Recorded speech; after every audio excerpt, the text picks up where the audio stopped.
Hello commanders, welcome to Biomentors classes online. I am doctor Jitendra Singh. तो बेटा चलिए human physiology में हम आगे बढ़ते हैं। तो अभी तक हम क्या देख चुके हैं बेटा? अभी तक हम डाइजेशन एंड एब्जॉर्प्शन वाला चैप्टर कंप्लीट कर चुके हैं। हम breathing and exchange of gases को कंप्लीट कर चुके हैं। हम बॉडी फ्लूइड एंड सर्कुलेशन में हमने पिछली क्लास में ब्लड के बारे में, प्लाज्मा के बारे में, फॉर्म्ड एलिमेंट के बारे में, न्यूट्रोफिल के बारे में, के इयोसिनोफिल के बारे में, ठीक है, लिम्फोसाइट्स के बारे में, प्लाज्मा के अंदर प्रेजेंट एल्बुमिन प्रोटीन के बारे में, ग्लोबुलिन प्रोटीन के बारे में, फाइब्रिन के बारे में बात किया हमने। ब्लड का क्लॉटिंग कैसे होता है इसको भी समझा हमने। तो एनसीईआरटी में जो जो दे रखा था हमने एक एक पॉइंट को हमने इसको समझते हुए हम बेटा आगे बढ़े, ठीक है ना। उम्मीद है आपने डीपीएस लगाया होगा। कुछ क्वेश्चन थोड़े से आपको ऐसा लगा होगा कि हाँ सर ये एनसीईआरटी से थोड़ा सा बाहर दिख रहा है हमको, तो लेकिन बेटा उसको कर लो, क्योंकि इसलिए कर लो उसको क्योंकि वो प्रीवियस ईयर एग्जाम का क्वेश्चन है, ठीक है ना, है ना। तो इसलिए हमें हमेशा जो है अपना रेंज थोड़ा सा एग्जामिनर का जहां दृष्टि है, जहां एग्जामिनर का नजर है उससे थोड़ा सा बाहर देखिए, ताकि वो थोड़ा बाहर नजर करे ना तो भी हमारी सीमा के अंदर रहे वो, ठीक है। चलिए तो अभी हम आगे बढ़ते बेटा। तो आज हम क्या बात करेंगे? आज हम बात करेंगे ह्यूमन सर्कुलेटरी सिस्टम पर बेटा हम बात करेंगे हमके, यानी मनुष्य का जो परिसंचरण तंत्र है उसके ऊपर हम बात करेंगे, ठीक है। अब हमें ये बात तो क्लियर है बेटा कि मैमल्स के अंदर क्या होता है? 4 चैम्बर्ड हार्ट होता है, क्या डबल सर्कुलेशन होता है बेटा। डबल सर्कुलेशन बोले तो सिस्टेमिक सर्कुलेशन और पल्मोनरी सर्कुलेशन, ठीक है ना। Human circulatory system also called the blood vascular system भी कहते हैं। इसमें एक मस्कुलर चैम्बर्ड हार्ट होता है बेटा, और network of close branching blood vessel और होता है, ब्लड होता है जो फ्लूइड होता है जिसको सर्कुलेट हो रहा होता है। अब कुछ छोटी छोटी बातें याद रखना बेटा। नंबर 1, हमारा जो हार्ट होता है ना, हमारा हार्ट होता है वेंट्रल हार्ट। हमारा हार्ट जो होता है वो वेंट्रल पोजीशन में वेंट्रल हार्ट होता है हमारा, ठीक है। ये वेंट्रल सरफेस होती है और ये डॉर्सल सरफेस होती है। हार्ट क्या होता है? वर्टिब्रेट्स में, कॉर्टा में हार्ट क्या होता है? वो वेंट्रल पोजीशन में होता है, ठीक है, क्लियर, ठीक है। 4 चैम्बर हार्ट होता है, 4 चैम्बर वाला, 4 कक्ष वाला हार्ट होता है। डबल सर्कुलेटरी सिस्टम देखने मिलता है, और हमारे अंदर भी क्लोज सर्कुलेटरी सिस्टम होता है बेटा, इसलिए जो है वो network of closed branching blood vessel देखने मिलता है। ब्लड इज द फ्लूइड जो इसमें सर्कुलेट करता है, ठीक है, क्लियर है ना। हार्ट का यदि हम एम्ब्रोलॉजिकल ओरिजिन के पॉइंट ऑफ व्यू से बात करें, अब देखो बेटा ये बातें एनसीईआरटी में लिखी होती है, कई बार इनको हम अवॉइड मार देते हैं। अवॉइड नहीं मारना, हमको याद रखना कि हार्ट का जो ओरिजिन है, एम्ब्रोलॉजिकल ओरिजिन है वो, and heart is originated from the mesoderm, ठीक है। हो सकता है ये सीधा सीधा जो है वो ह्यूमन रिप्रोडक्शन वाले चैप्टर में ना लिखा हो, पर यहां पर तो लिखा है ना, यहां पर लिखा है। और आपको याद रखना है कि हार्ट का जो ओरिजिन है वो किस जर्माइनल लेयर से होता है, किस जनन परत से होता है। तो हार्ट का जो ओरिजिन है, देखो 3 होती है ना बेटा जनन परत, एक्टोडर्म होता है, मेसोडर्म होता है और एंडोडर्म होता है। तो हार्ट का ओरिजिन किससे होता है बेटा? वो मेसोडर्म से होता है, याद रखना है इसको, के मेसोडर्म डर्मल इन ओरिजिन, के ओरिजिन किससे होता है? मेसोडर्म से होता है, ठीक है। कहां होता है हार्ट? थोरेसिक कैविटी में होता है, के दोनों लंग्स के बीच में होता है बेटा। हमारे राइट लंग में जो है वो हमारा राइट लंग होता है और हमारे जो लेफ्ट लंग, तो ये लेफ्ट लंग की तरफ होता है। हमारे लेफ्ट लंग में 2 ही लोब होते हैं, राइट लंग में 3 लोब होते हैं, ठीक है। तो क्या है, मैंने क्या कहा आपसे कि इसमें जो है 2 लंग्स के बीच में होता है, and it is slightly tilted to the left, left की ओर होता है, क्या बंद मुट्ठी के समान इसका साइज होता है, क्लेंच फिश, बंद मुट्ठी के समान इसका साइज होता है। और इसके ये एक मेम्ब्रेनस डबल बाउल वाली मेम्ब्रेनस वेक से घिरा होता है, उसे पेरिकार्डियम कहते हैं, कि याद रखिए बेटा। जैसे आपको याद होगा कि हमने कहा था प्लूरल कैविटी, हमने कहा था प्लूरल मेम्ब्रेन कहा था हमने। प्लूरल मेम्ब्रेन वर्ड इस्तेमाल किया था लंग्स के लिए, कि लंग्स में जो है वो inner pleural membrane, outer pleural membrane, बीच में प्लूरल कैविटी थी। यहां पर क्या होगा बेटा? यहां पर भी डबल वॉल्ड थैली होगी, pericardial, inner pericardium, outer pericardium, और बीच में पेरिकार्डियल कैविटी होगी। यहां पर भी पेरिकार्डियल कैविटी होगी, इनर पेरिकार्डियम और आउटर पेरिकार्डियम लेयर होगी यहां पे, ठीक है, ठीक, जिसमें कि पेरिकार्डियल फ्लूइड भरा होता है। तो एक मेम्ब्रेनस थैली होती है, और ये भी इसलिए कि हार्ट भी ये है क्या करता है बेटा? लगातार पंपिंग एक्टिविटी शो करता है, तो इसको रेजिस्टेंस का सामना ना करना पड़े और ये जो है वो स्मूथली अपना काम कर सके, इसीलिए जो है वो एक कैविटी के अंदर फ्लूइड भरा होता है, जिसे हम प्लूरल, और जैसे हम लंग्स में प्लूरल फ्लूइड बोल रहे थे, यहां पर पेरिकार्डियल फ्लूइड बोलते हैं, इसको हम क्या बोलते हैं? पेरिकार्डियल फ्लूइड कहते हैं। तो मतलब हार्ट जिस डबल वॉल्ड मेम्ब्रेनस बैग के अंदर भरा होता है बेटा, उससे प्रोटेक्टेड होता है, उसे पेरिकार्डियम कहते हैं। इनर पेरिकार्डियम और आउटर पेरिकार्डियम के बीच में पेरिकार्डियल फ्लूइड भरा होता है, ठीक है, क्लियर है ना। हार्ट में 4 चैम्बर होते हैं बेटा, 2 ऊपर वाले 2 चैम्बर जो थोड़े छोटे होते हैं उन्हें क्या बोलते हैं? उन्हें हम बोलते हैं एट्रियम बोलते हैं, उनको हम एट्रियम बोलते हैं, उनके लिए हम एट्रियम वर्ड यूज करते हैं, ऑरिकल वर्ड यूज करते हैं, और नीचे वाले चैम्बर के लिए हम वेंट्रिकल वर्ड का हम यूज करते हैं। तो याद रखिए, right atrium, right left atrium, right ventricle, left ventricle के मतलब यह है कि जो हार्ट है उस हार्ट में हम ऐसे देखें 4 बॉक्स प्रेजेंट है, तो ऊपर वाले क्या है, ये right atrium, left atrium, right ventricle और लेफ्ट वेंट्रिकल के ऐसे 4 चैम्बर हमको हार्ट में देखने मिलते हैं। ठीक है, क्लियर, कोई डाउट नहीं। बहुत छोटी क्लास से पढ़ते आ रहे हैं हमके। फिर थिन मस्कुलर वॉल, अब देखो बेटा, a thin muscular wall called the inter atrial septum. देखो अब ध्यान से बात सुनो, अब ये नाम खुद कहता है, आपको रटना नहीं है, आपको रटना बिल्कुल नहीं है बेटा। देखो अब हमने क्या कहा था, हमने कहा कि ये हार्ट है, मान लिया कि ये हार्ट है, right atrium, left atrium, right ventricle, left ventricle, ठीक है ना बेटा, ये हार्ट है।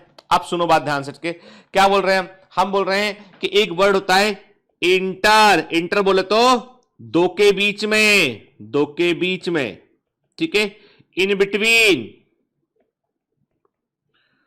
ठीक है, इसका मतलब ये होता है, नाम है इंटर एट्रियम, 2 एट्रिया है, राइट और लेफ्ट एट्रिया है, तो इंटर एट्रियल सेप्टम क्या होगा, ये वाला इंटर एट्रियल सेप्टम होगा, this is the inter atrial septum, ठीक है, यानी राइट और लेफ्ट एट्रियम के बीच में क्या होगा, इंटर एट्रियल सेप्टम होगा, ठीक है ना बेटा, है ना।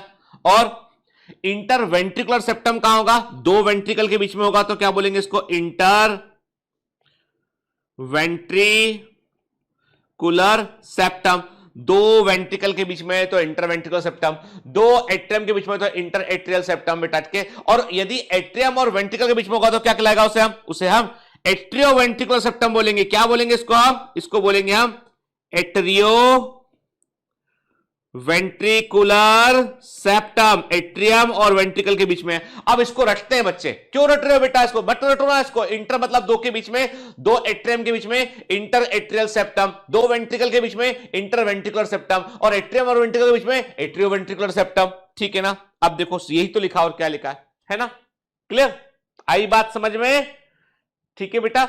किससे बना होता है ये, देखो बेटा, इंटर एट्रियल सेप्टम, अब छोटी छोटी बातें याद रखना है, भूलना के, ये inter atrial septum muscular wall है, थिन मस्कुलर वॉल है, ठीक है।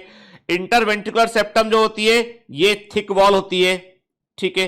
फिर मैंने क्या कहा आपसे, atrio ventricular septum thick fibrous tissue होता है, थिक फाइब्रस टिश्यू होता है, ठीक है। अब ये छोटी छोटी बातें बेटा नोट कर लेना, दिमाग में रखना है, इनको भूलना नहीं, है ना, एनसीईआरटी के पॉइंट है। आ रहा है ना समझ में बेटा, है ना, कोई कुछ कठिन नहीं है, ऐसा नहीं कि नहीं मैंने आपसे ना, ऐसा नहीं हो सकता, ठीक है।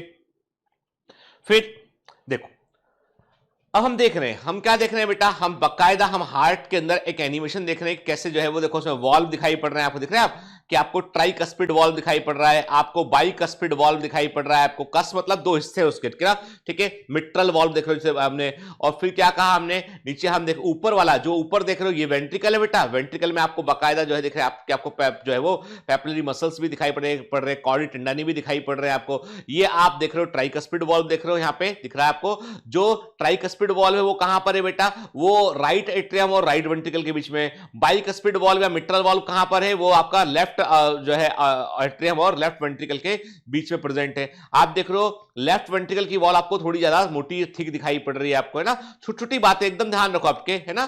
Tricuspid valve and mitral valve is actually the bicuspid valve, 2 cusp होते हैं उसमें, क्या लिखा देखते हैं, ठीक। However, each of these septa are provided with an opening through which 2 chambers of the same side are connected। मतलब ये है कि राइट एट्रियम राइट वेंट्रिकल से कनेक्टेड होता है और लेफ्ट एट्रियम लेफ्ट वेंट्रिकल से कनेक्टेड होता है। एक साइड के दोनों सेप्टा आपस में जो है वो दोनों चैम्बर, एक साइड के दोनों चैम्बर आपस में कनेक्टेड होते हैं। मतलब देयर इज नो, मेरी बात ध्यान सुनिएगा, there is no connection between, कोई भी संबंध नहीं होता है राइट एट्रियम और लेफ्ट एट्रियम के बीच में, कोई भी वो पोर छेद नहीं होता है। राइट वेंट्रिकल और लेफ्ट वेंट्रिकल के बीच में कोई भी छेद नहीं होता है, लेकिन राइट एट्रियम से राइट वेंट्रिकल में ब्लड आता है। मतलब ये राइट एट्रियम राइट वेंट्रिकल को कम्युनिकेट करता है और लेफ्ट एट्रियम लेफ्ट वेंट्रिकल को कम्युनिकेट करता है। मतलब लेफ्ट साइड का ब्लड लेफ्ट साइड में जाएगा, राइट साइड का राइट साइड में जाएगा, आपस में मिक्स वो नहीं होगा, ठीक है। क्या लिखा है आंसर में, each of these septa are provided with an opening through which the 2 chambers of the same side are connected. The opening between the right atrium and right ventricle is guarded by a wall form of 3 muscular flap, 3 muscular flap से बना होता है, इसे क्या बोलते हैं, tricuspid valve कहते हैं। तो प्लीज बेटा भूलना नहीं कि ट्राइकस्पिड वॉल्व राइट एट्रियम और राइट वेंट्रिकल के बीच में होता है, एग्जाम का बड़ा कॉमन क्वेश्चन है। जबकि क्या होता है, एक बाइकस्पिड या मिट्रल वॉल्व जो है वो कहां होता है, लेफ्ट एट्रियम और लेफ्ट वेंट्रिकल के बीच में होता है। तो कौन सा वॉल्व कहां पर होता है, प्लीज बेटा भूलना नहीं, एग्जाम का ये इंपॉर्टेंट पॉइंट है ना, ठीक है, याद रखेंगे। तो mitral valve, bicuspid valve left atrium और लेफ्ट वेंट्रिकल के बीच में है, और ट्राइकस्पिड वॉल्व राइट एट्रियम और राइट वेंट्रिकल के बीच में है, ठीक है, clear. The opening of right and left ventricle into the, अब देखो राइट वेंट्रिकल कहां खुलता है, ये खुलता है पल्मोनरी आर्टरी में, ये पल्मोनरी आर्टरी को ब्लड देगा, और ये ब्लड कहां जाएगा, ये ब्लड जाएगा लंग्स को जाएगा इसके। जबकि लेफ्ट वेंट्रिकल कहां खुलेगा, ये खुलेगा एरोटा में खुलेगा, ये एरोटा में खुलेगा, और यहां से ब्लड कहां जाएगा, पूरी बॉडी में ब्लड यहां से जाएगा ये, ठीक है ना। तो पल्मोनरी आर्टरी में खुलता है राइट वेंट्रिकल, और लेफ्ट वेंट्रिकल खुलता है कहां पर, एरोटा में खुलता है, ठीक है। इनके बीच में जो वॉल्व होता है, एंड जहां राइट वेंट्रिकल, जहां मेरी बात बड़े ध्यान से सुनिए बेटा, एक एक वर्ड ध्यान सुनिए, पूरा जो है हम 100% बेटा एनसीईआरटी लेते चल रहे हैं, तो एकदम अटेंटिव रहिए। जब राइट वेंट्रिकल ब्लड को पंप करता है तो ब्लड जाता है पल्मोनरी आर्टरी में। जब राइट वेंट्रिकल, मेरे साथ बोलते रहिए कि जब राइट वेंट्रिकल ब्लड को पंप करता है तो ब्लड जाता है पल्मोनरी आर्टरी में। यहां पे होता है सेमी लूनर वॉल्व, अर्धचंद्राकार होता है, इसलिए सेमी लूनर वॉल्व। लूनर मतलब चंद्रमा के लिए वर्ड यूज होते हैं, मून के लिए, तो हाफ मून से पता है सेमी लूनर वॉल्व कहते हैं, ठीक है ना। एक दिशा में काम करता है, एक बार ब्लड थ्रो कर दिया तो वापस ब्लड, वॉल्व जो होते हैं ना, मैंने आपसे कहा था वॉल्व हमेशा वन डायरेक्शन में, वॉल्व हमेशा वन डायरेक्शन में ही फ्लो मेंटेन करते हैं, याद है ना, हमने बात की डायरेक्शन के समय, ठीक है, क्लियर। तो अभी क्या हुआ बेटा, अभी मैंने कहा सेमिलुनर वॉल्व होता है, जहां पे लेफ्ट वेंट्रिकल ब्लड पंप करेगा वो एरोटा में पंप करेगा, वहां भी सेमिलुनर वॉल्व हमको देखने मिलेगा। वॉल्व जो होते हैं, हार्ट के जो वॉल्व होते हैं, वो केवल ब्लड को एक ही डायरेक्शन में, ओनली वन डायरेक्शन में अलाउ करते हैं बेटा, ना एट्रिया से वेंट्रिकल में गया तो वेंट्रिकल से वापस एट्रिया में नहीं जाएगा जब तक कोई वॉल्व की बीमारी ना हो। यदि वेंट्रिकल से ब्लड एरोटा में जा रहा है तो मतलब वॉल्व की बीमारी होती है, तो हम क्या बोलते हैं, हम उस बीमारी को बोलते हैं क्या, रीगर्जिटेशन बोलते हैं। क्या बोलते हैं उसको, मिट्रल रीगर्जिटेशन, ट्राइकस्पिड रीगर्जिटेशन बोलते हैं। तो रीगर्जिटेशन का मतलब है कि वापस से ब्लड वॉल्व खराब हो गया है, तो वैसे में फिर ऑपरेशन करके वॉल्व को चेंज करना पड़ता है, ठीक है, क्लियर। तो अभी क्या है, मैंने कहा आपसे कि जो है वो ब्लड जो है वो हमेशा पल्मोनरी आर्टरी से राइट वेंट्रिकल में वापस नहीं लौटेगा, एरोटा से वो लेफ्ट वेंट्रिकल में वापस नहीं लौटेगा, मतलब रिवर्स फ्लो, ब्लड का रिवर्स फ्लो जो है वॉल्व से नहीं होता है, एक दिशा में ही हमेशा फ्लो होता है। तो वॉल्व किसी भी तरह के बैकवर्ड फ्लो को वो रोकने के लिए होते हैं, ठीक है। हमारा जो पूरा हार्ट होता है वो कार्डियक मसल से बना होता है, और the walls of the ventricle are much thicker than the हमारी, और कार्डियक मसल की कैरेक्टरिस्टिक हमने already structural organization in animal से पढ़ा हुआ है बेटा, ठीक है ना, ठीक है। स्टेट मसल होती हैं और इनवॉलंटरी एक्शन वाली होती हैं। तो वेंट्रिकल की वॉल एट्रियम की तुलना में थिक होती, क्योंकि इनको जो है, जो देखो एट्रियम को तो ब्लड पंप करना है, देखो ध्यान से बात सुनो, एट्रियम को ब्लड पंप करना है सिर्फ वेंट्रिकल में, तो पतली वॉल से भी काम चलेगा, और वेंट्रिकल को ब्लड पंप करना है ऑर्गन में, लेफ्ट वेंट्रिकल को ब्लड पंप करना है पूरी बॉडी में, सबसे मोटी वॉल लेफ्ट वेंट्रिकल की होगी, और राइट वेंट्रिकल को ब्लड पंप करना है पल्मोनरी आर्टरी में, ठीक है ना, क्लियर। एक specialized cardiac musculature called the nodal tissue is also distributed in the heart. अब देखो, हार्ट जो होता है ना वो सेल्फ एक्साइटेबल होता है, हार्ट जो होता है वो सेल्फ एक्साइटेबल होता है, मतलब अपना इंपल्स खुद जनरेट करता है। आप चाहकर भी अपने हार्ट को बंद नहीं कर सकते। आप सोचे कि हार्ट को जो है वो बंद कर दें आप, तो ये पॉसिबल नहीं है, ये केवल सलमान खान की फिल्मों में पॉसिबल था।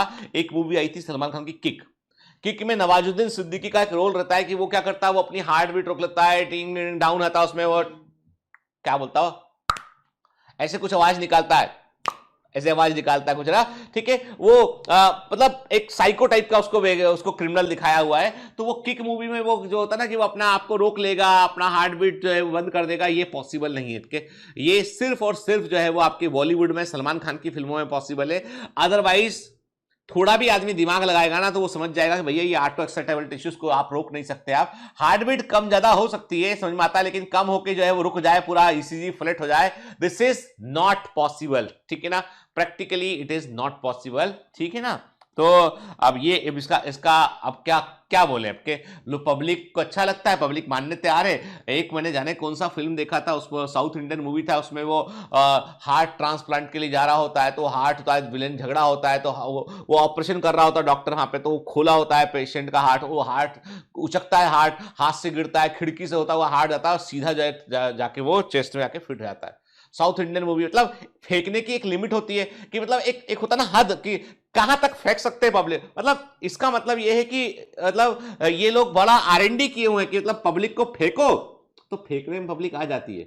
और इस बॉलीवुड की खोज को कंटिन्यू किया हमारे नेताओं ने, फेंक के मतलब जो है वो कहां से कहां पहुंच गए लोग के। तो खैर छोड़ते बात को, अब आप मुद्दा कंट्रोवर्शियल हो जाएगा इसलिए आगे बात नहीं करते भी ना।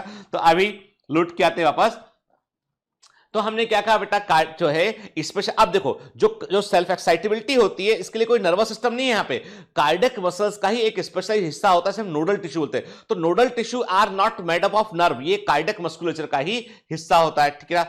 ये अब हम बात करते हैं नोडल टिश्यू का मतलब क्या, चलिए हम आगे बात करते हैं, ठीक है। तो ये कहा हमने नोडल टिश्यू क्या। अब देखिए, अब ध्यान से देखें ये क्या काम करते हैं बेटा, ये excite, they play very important role in the excitability, ये एक्साइटेबिलिटी में इंपॉर्टेंट रोल प्ले करते हैं। And what is the excitability का मतलब बोले तो किसका मतलब क्या हुआ, इसका मतलब बेटा देखा, आप देख रहे हैं, आप एनिमेशन में दिखाई पड़ रहा है आपको कि एक साइनो ऑरिकुलर नोड दिखाई पड़ रहा है, साइनो एट्रियल नोड दिखाई पड़ रहा है आपको, SAN कह रहे हैं इसको हम। ये इलेक्ट्रिकल इंपल्स को प्रोड्यूस कर रहा है और ये इलेक्ट्रिकल इंपल्स जो है वो अपने ऑरिकल एट्रियम को भेज रहा है, साथ साथ में ये पास कर रहा है किसको, ये पास कर रहा है एट्रियो वेंट्रिकुलर नोड को पास कर रहा है, AV नोड को पास कर रहा है। और ये एट्रियोवेंट्रिकल नोड जो है वो through the bundle of His, right bundle branch, bundle of His से right bundle branch, left bundle branch, ऐसे करके पूरा हार्ट में भेज रहा है पुरकिंजे फाइबर के थ्रू, और हार्ट लेफ्ट जो उससे वेंट्रिकल कांटेक्ट कर रहा है, ठीक है। तो एक्चुअली में क्या हो रहा है, एक्चुअली में जो एक्साइटेबिलिटी के लिए जो इलेक्ट्रिकल इंपल्स का जनरेशन होता है वो अपने आप होता है। तो हम बोलते हैं, ये इसे बोलेंगे हम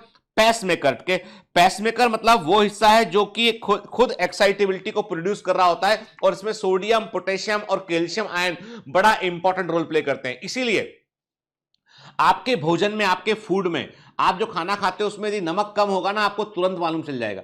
बॉडी हमारी नमक चाहती है। सोडियम क्लोराइड इंपॉर्टेंट है, पोटेशियम भी इंपॉर्टेंट है और कैल्शियम भी इंपॉर्टेंट है। यानी हम कभी भी जो है, डॉक्टर लोग कभी जो है हम क्या करते हैं, हम एक जांच लिखते हैं, हम पेशेंट को एक जांच लिखते हैं हम कि पेशेंट का आप ये करा लो, सीरम इलेक्ट्रोलाइट, ठीक है। अब इसमें सीरम इलेक्ट्रोलाइट में क्या था, serum sodium, serum potassium, serum calcium, serum chloride, ठीक है, बाइकार्बोनेट आयन, वो सबकी जांच होती है उसमें, जितने भी इलेक्ट्रोलाइट प्रेजेंट है। और सबसे इंपॉर्टेंट होता है सोडियम के, सोडियम क्या का लेवल जो है इंपॉर्टेंट के, हाइपरनेट्रीमिया सोडियम का लेवल बढ़ जाना, हाइपोनेट्रीमिया सोडियम का लेवल घट जाना, हाइपरकैलेमिया पोटेशियम का लेवल बढ़ जाना, हाइपोकैलेमिया पोटेशियम का लेवल घट जाना।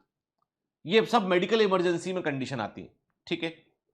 तो ये बड़ा इंपॉर्टेंट होता है बेटा। तो अभी इतनी सी बात है कि ये जो आयंस बड़ा इंपॉर्टेंट रोल प्ले करते हैं इसमें। तो a patch of the nodal tissue का एक पैच होता है जो right upper corner of right atrium के, देखो आपके सामने दिखाई पड़ रहा है, ये लेफ्ट एट्रियम है, राइट एट्रियम है, ठीक है, राइट वेंट्रिकल है, लेफ्ट वेंट्रिकल है। तो आप क्या देख रहे हो, राइट एट्रियम के अपर कॉर्नर में, राइट एट्रियम के upper right corner, right atrium के राइट अपर कॉर्नर में एक आपको नोडल टिश्यू का एक हिस्सा दिखाई पड़ता है, उसको साइनो एट्रियल नोड कहते हैं, और ये इलेक्ट्रिकल इंपल्स को जनरेट करता है। और दूसरा ऐसा ही टिश्यू आपको दिखाई पड़ता है lower left corner of right atrium के लोअर लेफ्ट कॉर्नर में दिखाई पड़ता है आपको, और ये एट्रियोवेंट्रिकुलर सेप्टम के पास में होता है, इसलिए इसको एट्रियोवेंट्रिकुलर नोड या AV नोड इसको कहते हैं, ठीक है।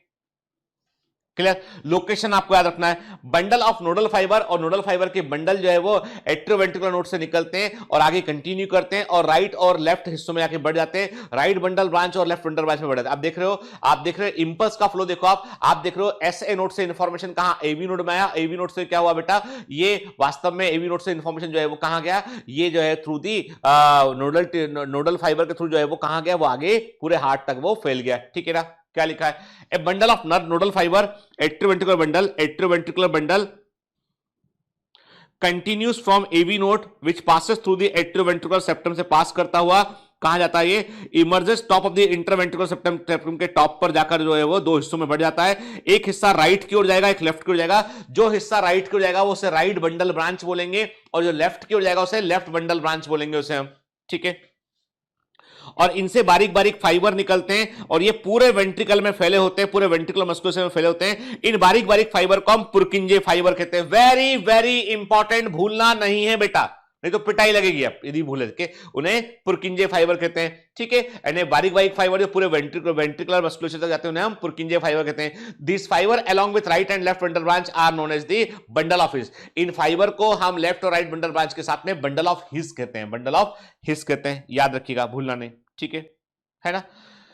The nodal musculature has the, अब देखो मैंने आपसे कहा ना बेटा, नोडल मस्कुलेचर की खास बात क्या होती है कि दे हैव द कैपेबिलिटी। देखो आप देख रहे हैं एनिमेशन में आपको दिखाई पड़ रहा है कैसे ये जो है वो, आप देखें आप ऐसे नोट कैसे, और ये बड़ा फास्ट ले रहा है। आप जो एनिमेशन में देख रहे हो बहुत फास्ट, तो ये इससे भी फास्ट होता है एक्चुअली। आप सोचिए ना, एक मिनट में आपका हार्ट जो है वो 72 टाइम जो है वो बीट करता है। एक मिनट में आपका जो हार्ट है वो 72 टाइम बीट करता है, 72 बार धड़कता है। तो इसका मतलब ये है कि आपको पता है कि जो है वो फास्ट काम करता है। तो एनिमेशन भी फास्ट दिखा रहा है। यहां पे क्या बोल रहा है, the nodal musculature has the ability to generate action potential without any external, मतलब इसमें सेल्फ एक्साइटेबिलिटी, ऑटो एक्साइटेबिलिटी का फीचर होता है इसमें। However, the number of action potential that could be generated in a minute vary at different part of the nodal system। कहने का मतलब अलग अलग हिस्से, उनमें भी ऑटो एक्साइटेबिलिटी की क्षमता होती है, पर इनका जो है वो हम कहते हैं कि इनका जो रेट होता है एक्शन पोटेंशियल जनरेट करने की दर होती है वो वेरी करती है। जैसे कि जो अब वेरी वेरी इंपॉर्टेंट, जो साइनो ऑरिकुलर नोड है, एसए नोड है, साइनोएट्रियल नोड जो है, it can generate maximum number of action potential 70 to 75 पर मिनट के। अब ये एक्शन पोटेंशियल क्या है बेटा, ये वो इलेक्ट्रिकल करंट है जो कोई एक्शन में कन्वर्ट होता है, जो वास्तव में जो है वो कॉन्ट्रैक्शन करवा सकता है। तो 70-75 पर मिनट होता है साइनोएट्रियल नोड में के। फिर ये रिस्पॉन्सिबल होता है इलेक्ट्रिकल इंपल्स को इनिशिएट करने के लिए और हार्ट की रिदमिक कॉन्ट्रैक्टाइल एक्टिविटी को जो है वो मेंटेन करने के लिए, इसलिए इसको हम पेसमेकर कहते हैं। मतलब हमारा जो हार्ट है वो average, on an average 72 time पर मिनट धड़कता है, लेकिन इसका रेंज होता है 70 से लेकर 75 होता है, ठीक है, पेसमेकर हार्ट। अब आपको एक बात बताओ, ये जो हम कहते हैं कॉन्ट्रैक्टिबिलिटी की बात करते हैं, ये vary person to person vary भी करती है। जैसे मेरा यदि आपका मैं यदि नॉर्मल कंडीशन में मैं आपका हार्ट बीट लूं तो एक मिनट में 70 टाइम आएगा। आपने देखा भी होगा 70 बार आएगा, 72 आएगा, किसी का 80 आएगा, किसी का 70 आएगा। मेरा यदि मैं लूं तो मेरा मालूम कितना आता है, मेरा आता है नॉर्मल रेस्टिंग कंडीशन मेरा आता है 55, 60। मेरे को जो है मेडिकली लोग क्या बोलते हैं कि मैं ब्रेडिकार्डिया में हूं, मेरा हार्ट जो है वो कम है। अब इसके पीछे कारण क्या है? कारण ये कि एक जमाने में मैं खूब वर्कआउट करता था, खूब जिम किया मैंने, एक मतलब जो है काफी जिम किया हुआ। आपको हालांकि मैं गोल मटोल सा हो गया हूं अभी लॉकडाउन के चलते, तो आपको देख के लगता नहीं होगा कि सर जिम करते होंगे। तो एक जमाने में मैं कॉलेज टाइम में, उसके बाद ही मैंने काफी जिम किया हुआ है और दौड़ा भी खूब है। अभी तो क्या हो गया कि अभी कोरोना हो गया, सेकंड कोरोना, हवा में भी है, ये भी है, वो भी है। तो घर में आप सोचो कि फ्लैट में आप रहोगे, 1500 1600 1700 स्क्वायर फीट का होगा ये फ्लैट। इस फ्लैट में रहोगे आप और नीचे भी ना उतर सको, आप केवल इमरजेंसी से पेशेंट देख लेंगे, नीचे जाओ, वो भी पूरे प्रिकॉशन से, और कोई मूवमेंट आपका ना हो, तो फिर जाहिर सी बात है आदमी गोल मटोल तो होगा वो। और क्या होगा क्या आदमी का, ठीक है। मतलब करते घर में भी कोशिश करते, लेकिन कितना करेगा आदमी? 1 घंटा। पहले क्या था, पहले ऑफिस जाते थे, ऑफिस में मूवमेंट, ऊपर सीढ़ी चढ़ना, नीचे सीढ़ी चढ़ना, ये करना, इधर से उधर मूव करे, तो वो एक अलग एक्टिविटी लेवल होता था। अभी एक्टिविटी लेवल थोड़ा कम हो गया। फिर आप बोलोगे सर कम खाया करो ना, तो कम खाएंगे तो इम्यूनिटी डाउन हो जाएगी। फिर ये कोरोना बाबू जो घूम रहे हैं, ठीक है, तो वो भैया उनसे भी तो बचना पड़ता है। तो बड़ी मुसीबत है। मतलब आदमी सब मतलब थोड़ा सा लंबा समय और रह गया तो कई लोग तो ऐसे होंगे घर के दरवाजे से बाहर निकल गए, लॉकडाउन खुल गया बाहर निकलो, उनने कहा बाहर तो निकल जाए, दरवाजा छूटा पड़ रहा है, अभी कैसे बाहर निकले? तो बड़ी मुसीबत। तो खैर छोड़ते, अभी बात के लौट के आते हैं। वो ये है कि मैंने काफी वर्कआउट किया उस जमाने में, तो उससे क्या हुआ कि मेरा हार्ट रेट काफी बढ़ जाया करता उस दौरान। तो वो हार्ट ने क्या किया, हार्ट ने उसको एकोमोडेट करते करते जो एथलेटिक जो होता है उसमें 55 60 वैसा आ गया। मैंने एक इंश्योरेंस कंपनी में कभी टर्म इंश्योरेंस के लिए कभी अप्लाई किया, बड़े अमाउंट का था वो। तो उन्होंने मेडिकल चेकअप किया, मेरा इंश्योरेंस उन्होंने कैंसिल कर दिया कि इनको इंश्योरेंस नहीं देंगे। क्यों नहीं देंगे? उन्होंने कहा भाई इनका तो जो है वो हार्ट का प्रॉब्लम है इनको। तो फिर हमने एशियन हार्ट में चेकअप कराया, डॉक्टर ने बोला कोई प्रॉब्लम नहीं है भैया, आपका जो है वो यहाँ पे जो टॉप की जो कार्डियोलॉजिस्ट हैं यहाँ पे उन एशियन हार्ट हॉस्पिटल में, उन्होंने बोला कोई इशू नहीं, इशू कुछ भी नहीं है इसमें, सिंपल सा ये है कि आपका जो है हार्ट बीट नेचुरली ही कम है आपका। तो मतलब कई लोगों का, अब मैंने कुछ लोगों का देखा, कुछ का देखा मैंने कि उनका 80 के ऊपर ही आता है हमेशा, किसी का जो है वो 50-60 के आसपास चलता है। तो हालांकि ये जो है वेरी करता है, लेकिन एक एवरेज बोले, एक हेल्दी व्यक्ति में, ऐसे आप हैं, आप एकदम हेल्दी हैं, परफेक्ट हैं आप, ठीक है, एकदम बढ़िया, ठीक है, तो आपका 72 होगा बेटा, है ना, ठीक है। तो अभी क्या बात करते हैं हम, ये तो ऐसे नोट क्या है, वो पेसमेकर ऑफ हार्ट होता है ना। आगे बढ़ते हैं, अब कार्डियक साइकिल की बात करते हैं बेटा हम। अब कार्डियक साइकिल का मतलब है कि सिस्टोल डायस्टोल का मतलब क्या है, कैसे ब्लड पंप होता है, उसकी बात करते हैं यहाँ पे हम, ठीक है। मैं एक बार देख लूं उसका, अपने एनसीईआरटी में कोई पॉइंट तो नहीं छूट गया हमारा, है ना, क्योंकि कई बार पीपीटी में कोई पॉइंट छूट जाते हैं, तो इसलिए हम उसको जो है वो इंश्योर कर ले कि कोई पॉइंट हमने डिस्कस करने से छोड़ तो नहीं दिया इसको हमने, ठीक है। इसको हम एक बार देख लेते हैं, हमारे सामने है ना एनसीईआरटी में क्या दिक्कत है, एक बार चेक कर लेते हैं हम कि कुछ छूटा तो नहीं हमने, क्योंकि ये एनसीईआरटी से केवल एनसीईआरटी पढ़ा तो सकता है कि कुछ खाली खाली से नहीं, सब कवर किया है कि कुछ नहीं छूटा, ठीक है। तो खाली खाली स्थान टाइप का लगता है एक्चुअली, है ना, तभी तो रेगुलर बैच में बहुत मजा आता है। आप बोलोगे सर रेगुलर बैच के लिए प्रमोट कर रहे हो, नहीं ऐसा नहीं कह रहा बेटा मैं, आप जो ये रिवीजन के लिए है, इसलिए इसमें हम एनसीईआरटी पर ही फोकस करेंगे। और मैंने पहले भी कहा ना कि इस बार क्लास स्कूल नहीं लगा, इसलिए याद रखना एनसीईआरटी बहुत इंपॉर्टेंट बुक है, चाहे फिजिक्स हो, चाहे केमिस्ट्री, चाहे बायोलॉजी हो, बहुत इंपॉर्टेंट बुक है एनसीईआरटी, ठीक है। कार्डियक साइकिल, अब हमारा हार्ट कैसे फंक्शन करता है, इस पर बेटा हम बात करते हैं यहाँ पे हम, ठीक है। देखो हमारे हार्ट में 4 चेंबर है बेटा के, ठीक, all the 4 chamber of the heart are in relax state. यदि चारों चेंबर हमारे हार्ट के रिलैक्स स्टेट में होते हैं तो उसे बोलते हैं हम जॉइंट डायस्टोल कंडीशन होता है। डायस्टोल मतलब रिलैक्स है, सिस्टोल मतलब है कॉन्ट्रैक्शन। सिस्टोल का मतलब क्या होता है बेटा, उसका मतलब होता है कॉन्ट्रैक्शन। सिस्टोल का मतलब होता है कॉन्ट्रैक्शन, ठीक है। जब हमारा हार्ट जो है वो जॉइंट डायस्टोल कंडीशन में होता है, ठीक है, as the tricuspid and bicuspid valve are open, blood from the pulmonary vein and vena cava flow into the left and right ventricle respectively throughout the right and left atria. The seminal valve are closed at this stage.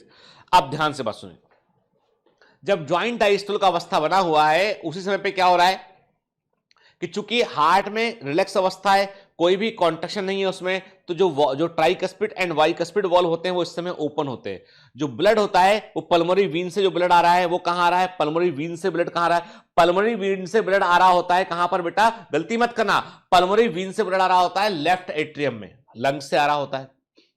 और जो वीना केवा से blood कहां आ रहा होता है, वीना केवा से ब्लड आ रहा होता है कहां पे, वो आ रहा होता है राइट एट्रियम में आ रहा होता है। ये ब्लड सीधा राइट एट्रियम में गिरता है और इस समय चूंकि ट्राइकस्पिड और बाइकस्पिड वॉल्व जो है वो खुले होते हैं बेटा, इस समय ट्राइकस्पिड और बाइकस्पिड वॉल्व खुले होते हैं, तो ब्लड सीधा राइट और लेफ्ट वेंट्रिकल में पहुंच जाता है, ब्लड सीधा राइट और लेफ्ट वेंट्रिकल में पहुंच जाता है, ठीक है ना, क्लियर, ठीक। और इस समय लेकिन सेमी लूनर वॉल्व जो है वो क्लोज होते हैं, इस समय सेमी लूनर वॉल्व क्लोज होते हैं। अब ये सेमी लूनर वॉल्व कहां पर थे, ये वहां पे थे, पल्मोनरी आर्टरी और एरोटा में प्रेजेंट थे, वहां से तो ब्लड पंप कर दिया, अब रिलैक्स हो गया है, ठीक है, तो वहां के ब्लड का बैक फ्लो होने की कोशिश करता है तो वॉल्व उसे रोक देता है। तो सेमी लूनर वॉल्व जो है, जब ज्वाइंट डायस्टोल कंडीशन होगी, सेमी लूनर वॉल्व बंद रहेंगे, ट्राइकस्पिड बाइकस्पिड वॉल्व ओपन रहेंगे, ब्लड ऊपर से एट्रियम से होता हुआ वेंट्रिकल तक डायरेक्ट पहुंच रहा होगा, ठीक है।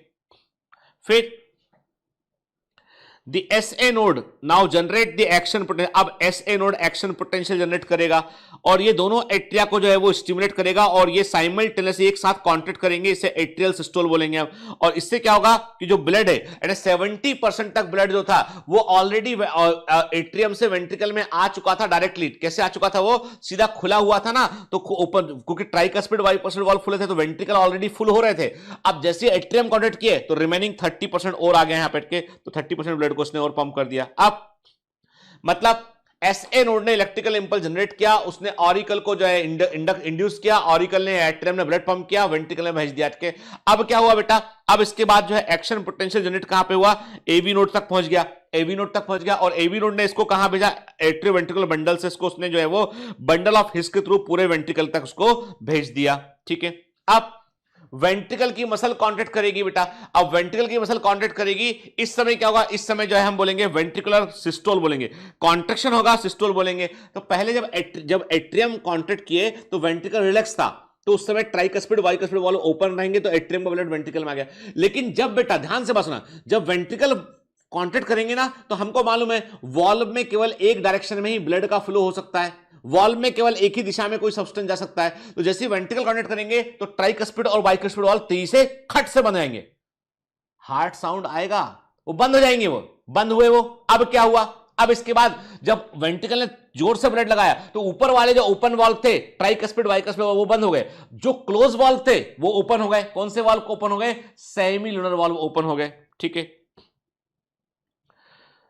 The atrium undergoes diastole coinciding the ventricular systole. The ventricular systole increases the ventricular pressure, बढ़ जाएगा इससे ट्राइकस्पिड बाइकस्पिड वाल्व जो है बंद जाएंगे, ताकि बैक फ्लो जो है वो एट्रियम की ओर ब्लड का बैक फ्लो ना हो पाए, ठीक है, क्लियर। फिर वेंट्रिकल का प्रेशर चूंकि बढ़ रहा होगा, इसलिए सेमिलुनर वाल्व जो है वो ओपन होंगे, एंड जो पल्मोनरी आर्टरी की तरफ वाला राइट साइड का सेमिलुनर वाल्व है वो भी ओपन होगा, और लेफ्ट साइड का जो एरोटा वाला सेमिलुनर वाल्व है वो भी ओपन होगा, और ब्लड फाइनली वेंट्रिकल से कहां पहुंच जाएगा, ये बड़ी वेसल्स में, एरोटा में और पल्मोनरी आर्टरी में ब्लड जो है वो पहुंच जाएगा, क्लियर, ठीक है ना। दी वेंट्रिकल नाउ रिलैक्स, अब वेंट्रिकल रिलैक्स करेंगे, इससे क्या होगा, इससे वेंट्रिकल का प्रेशर एकदम से नीचे गिर जाएगा। जैसे गिरेगा तो सेमिलुनर वाल्व जो है, अब देखो वेंट्रिकल ने ब्लड सेमिलुनर वाल्व को ओपन किया, ब्लड को आगे भेज दिया, यदि सेमिलुनर वाल्व क्लोज नहीं हुए तो ब्लड वापस आएगा। तो क्या होगा, जैसे वेंट्रिकल रिलैक्स करेंगे ना, तो सेमिलुनर वाल्व ब्लड के बैक फ्लो को रोक देंगे वो, और वो बंद हो जाएंगे।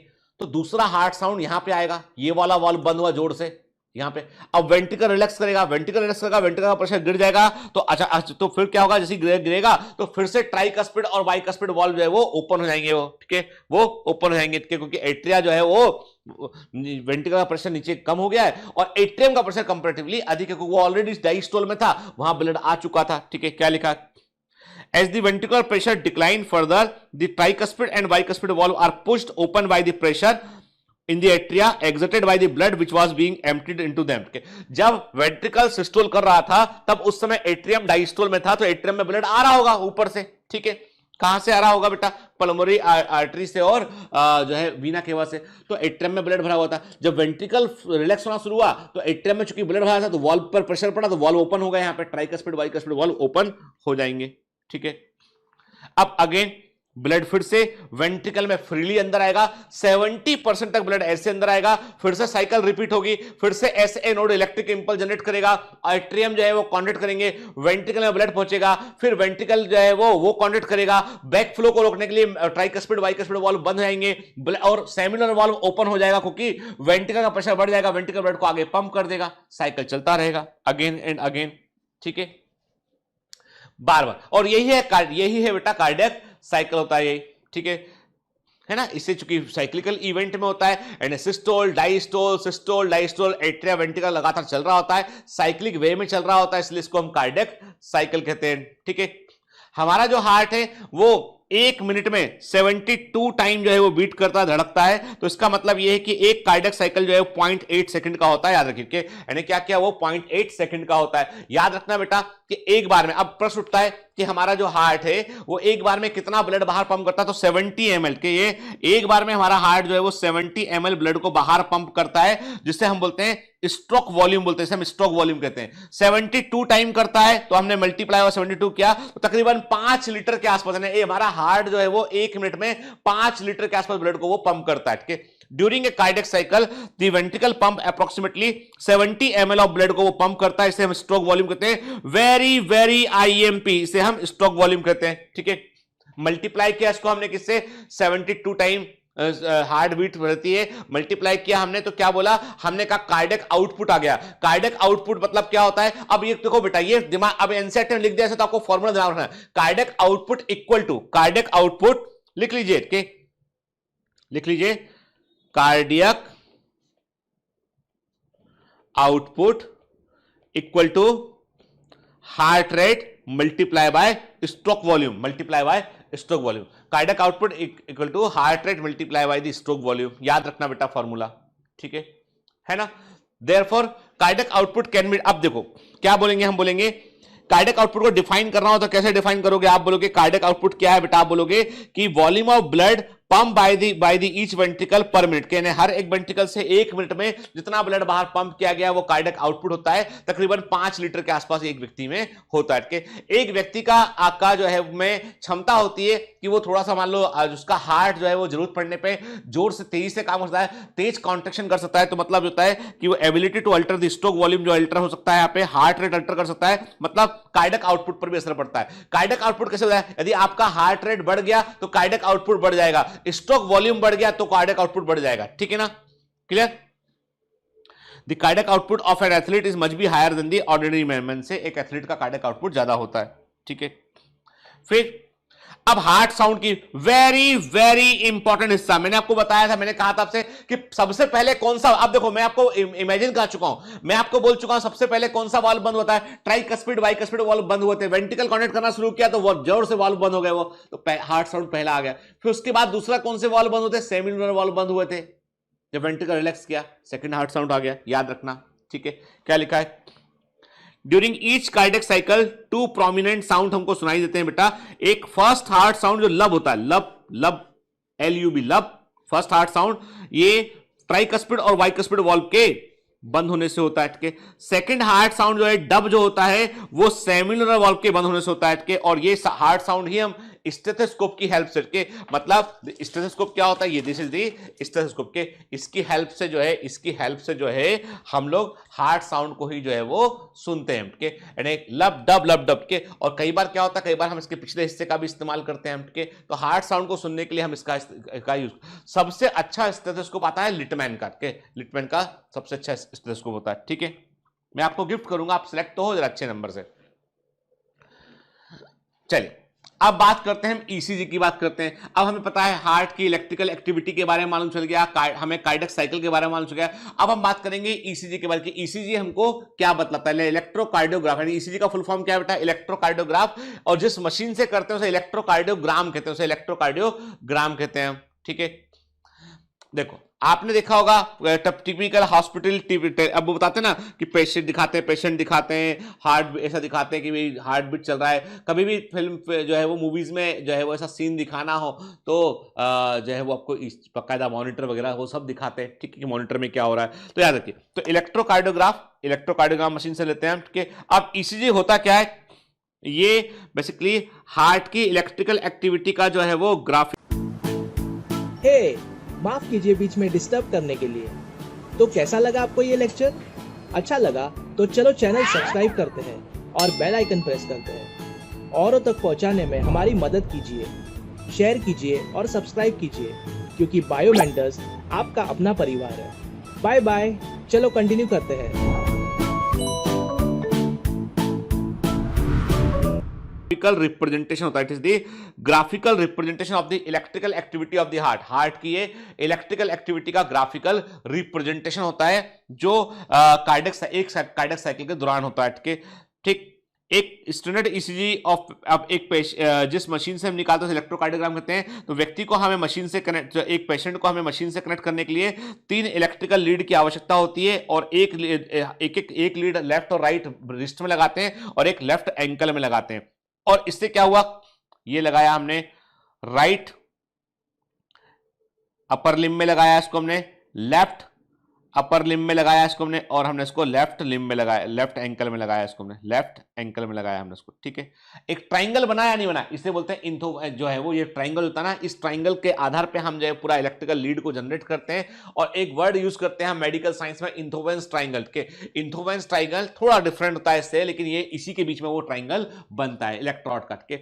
अब वो क्या है, अब यहाँ पे क्या आता है, आप बोलते हो, आप कहते हो सर फिजिक्स क्यों पढ़ाते हैं मेडिकल के लिए, हमको तो फिजिक्स बहुत बुरी लगती है, वेक्टर फैक्टर तो हमको बहुत ही बुरे लगते हैं। आपको बता दूं मैं, यदि आपको वेक्टर समझ में नहीं आएगा, this is all vector, ECG is all about vector के, यानी जो फिजिक्स का जो वेक्टर है, जो फिजिक्स का वेक्टर का जो फंडा है ना, पूरा फंडा ईसीजी पर लागू होता है, पूरा फंडा ईसीजी पर लागू होता है ना। तो इसलिए फिजिक्स को पढ़ा करो भाई।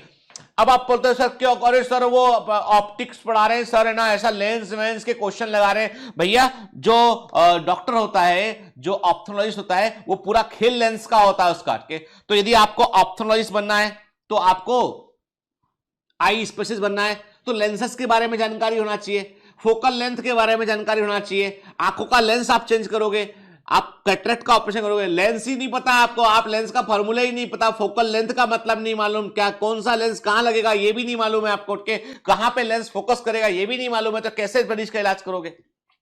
आपको वेक्टर्स नहीं मालूम है, आपको जो है वो बेसिक्स नहीं पता है इन चीजों के, तो आप जो है वो कभी भी जो है वो कार्डियोलॉजी में काम नहीं कर पाएंगे आप। वहां तो पेसमेकर, इलेक्ट्रिकल इंपल्स, वेक्टर सब चीजों का यूज होता है। तुम्हें मजाक लगता है फिजिक्स क्यों है?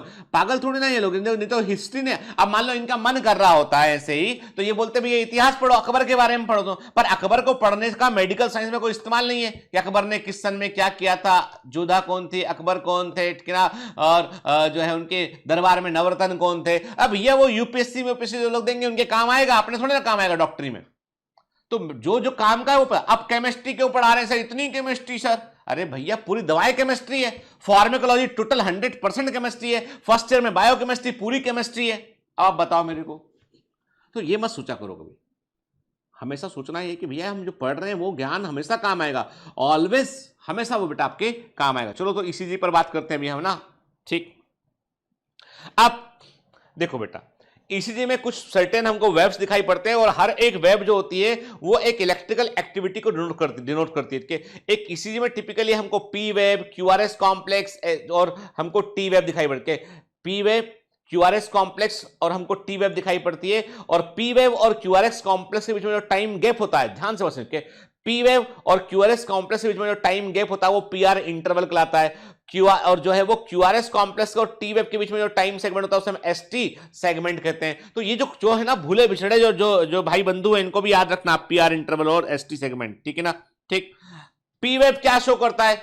पी वेव शो करता है, अब देखो मैं आपको बता दूं, यदि मैं ईसीजी पढ़ाने पर आऊं, मैं डॉक्टर हूं के, मैं रोज का मेरा काम है, मैं ईसीजी पढ़ाने पर आऊं तो मेरे को कम से कम मैं आपकी जो है वो आप समझ लीजिए 10 घंटा में केवल आपकी ईसीजी की क्लास होता है। सिर्फ ईसीजी की क्लास में आपकी जो है वो 10 घंटे के आसपास में आपकी ईसीजी की क्लास जो है वो ले सकता हूं, ठीक है।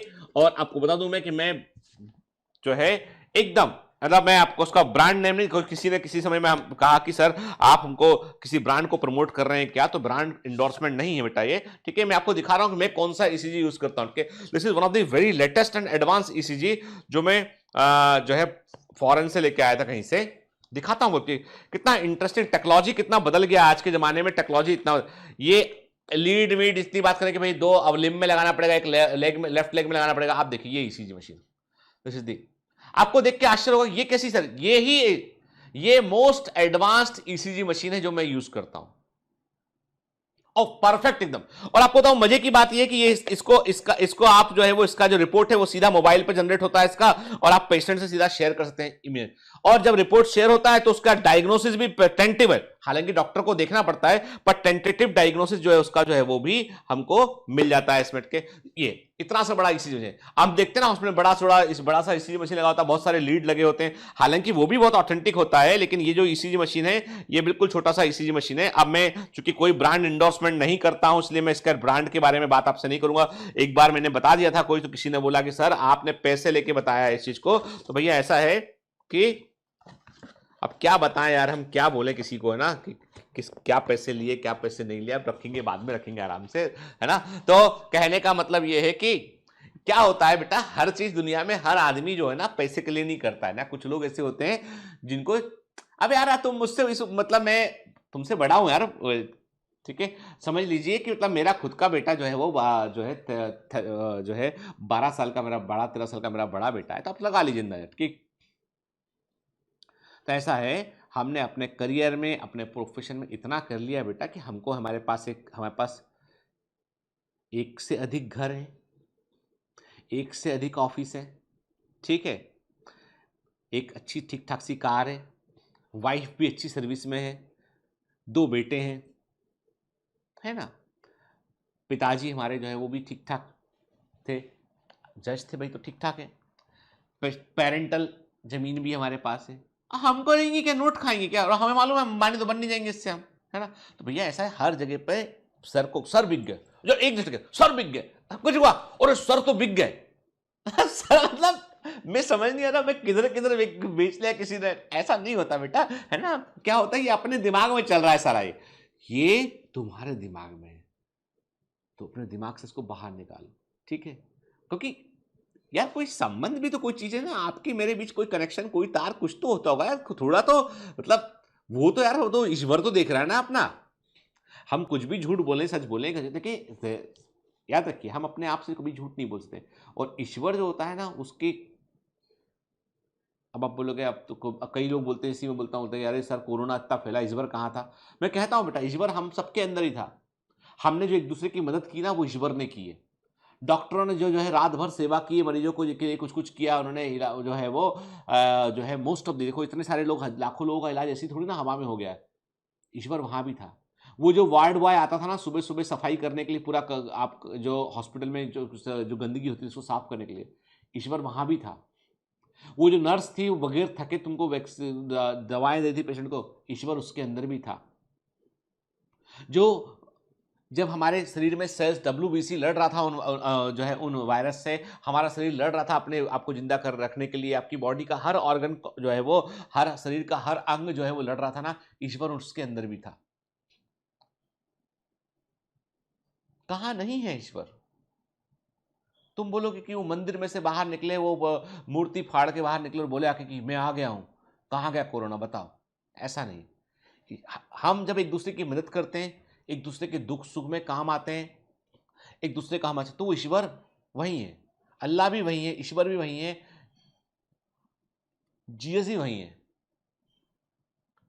तो हम सोचे कि कोई चमत्कार बाहर से हुआ, नहीं होगा, वो हमारे में से हुआ। कुछ साइंटिस्ट थे, उन्होंने कहा कि अच्छा चैलेंज आया है, चलो हम वैक्सीन कोविशील्ड को खोज निकाला ऑक्सफोर्ड ने, ईश्वर उन लोगों के अंदर भी था। फाइजर को उन्हें अपनी दवा खोज ली, ईश्वर उन साइंटिस्ट के अंदर भी था। ये सब ईश्वर ही तो करा रहा है, इनके अंदर है वो देखता है चैलेंज आया है, चलो हम मदद करते हैं, लोग बंदों की मदद करते हैं, बंदे उसके अकॉर्डिंग एक्ट करते हैं। इसीलिए have faith on God, Allah, Ishwar, nature, sun, और सबसे ऊपर मानवता, ह्यूमैनिटी।